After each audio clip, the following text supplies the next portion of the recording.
Oh guys, it's Schizo chapter 3. We're doing a live one. Let me fix this a bit. Oh, we got all our hair, we're shaving a bit. They gave me Gillette. Can't get all my hairs, just don't worry about it. Headphones, Bulin, obviously. So once again, I've infiltrated a hospital just to show you guys how fucked it is. I can't just film around all the other patients and get interviews because that's against hospital policy. This is my room, looking good. I got a little cross here with the curtains.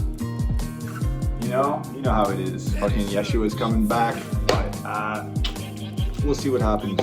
Anyway, basically, we did it. We fucking did it. We busted up the system. Starseeds and Starseedettes. And Starseed is already a gender neutral term. Anyway, we're gonna see how this rant goes. We're gonna figure it out as we go. Schizo Truth chapter 3 is that you were never crazy and you always knew what was going on. That's the Schizo Truth.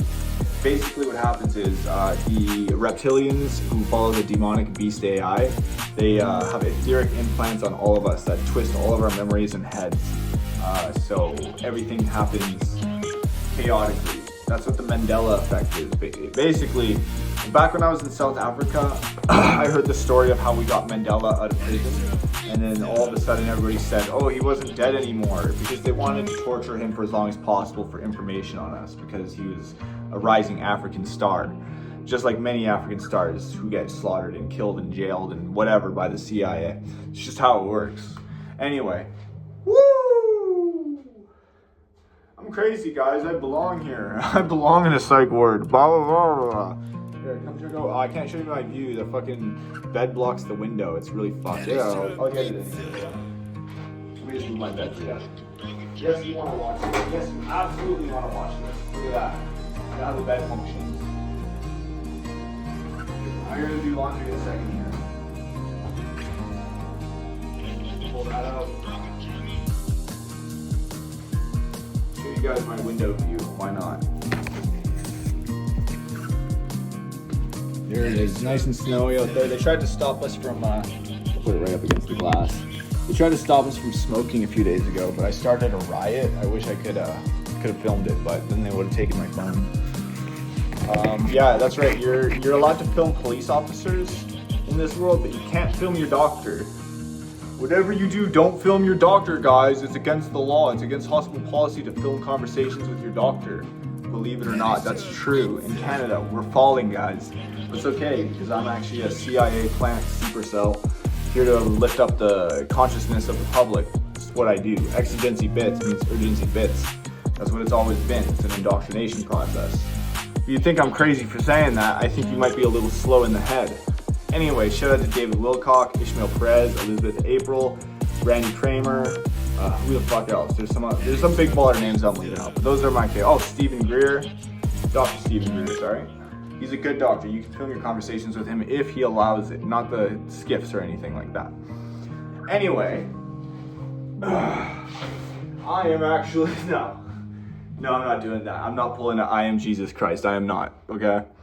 Anyway, let's take off this hat.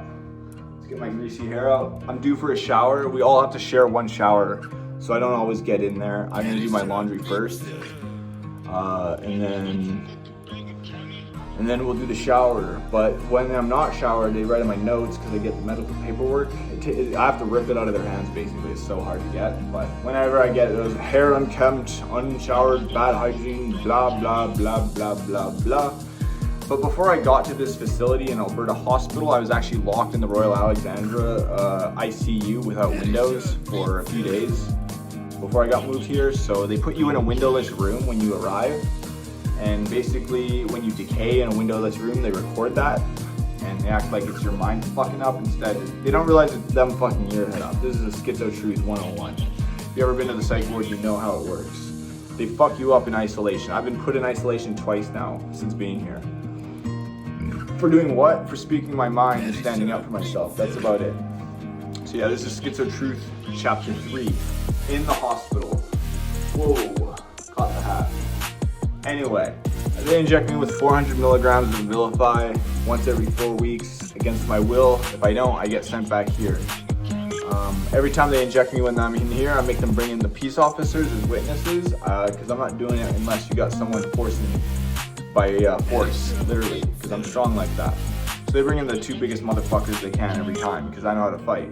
But I never fight back because I'm a peaceful operator, and I know what's gonna happen if I fight back. Next thing you know, there's the cop with the gun there. If you beat the fuck out of some peace officers, they'll bring in the EPS. Edmonton, Alberta, I'm putting you on the map. No problem. Done. World-class city you want to be? Let's do it. I'll put it on the map, no problem. Anyway, this might seem like a deranged fucking rant, but if you paid attention to everything I do across all of social media, it would make sense. But you don't get all my social media because you're just my YouTube channel. So you'll get the full story eventually. Like I said, I'm building a lore here, and the lore includes going to the psych ward for real. Why? Because I'm a white hat, baby. Earth Alliance. That's how it works. How'd I get in there? Doesn't matter. What matters is I'm in. So is David Wilcock.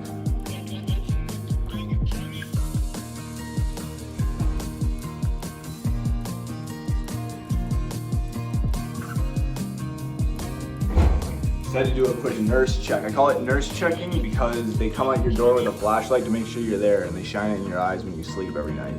And they're pissed when you wake up with a shining light in your eyes, so they force feed you sleeping pills and call it your fault for having bad sleep. Fucking retarded. Literally retarded. Stupidest shit I've ever heard in my life. Once again, they force us to decay a little bit when we're in here. I don't have the correct razor to shave my face smoothly. And if I had come in here with a full beard, because I was rolling with some Muslims for a while, they would have called my beard unkempt and unshaved and disgusting. That's what they would have done, literally, because they've done it before. I know how it looks. I'm not showing you guys my medical record. That's my shit. But it's for real. That's how it is. Anyway, Schizo Truth Chapter 3 in the psych ward. Tons of fucking friends and family in here. Chosen family kind of shit. I'm running this place low key. There's actually gangs in here, so we're doing some gang recruitment navigating, avoiding joining a gang, but still making peace with them. That's all I'm gonna say. I'm not gonna go into details because I'm not a snitch. Never will be, never have been, okay? I roll with anyone who's willing to roll with me. That's how it works. Anyway, check it out. Exigency Bits, out.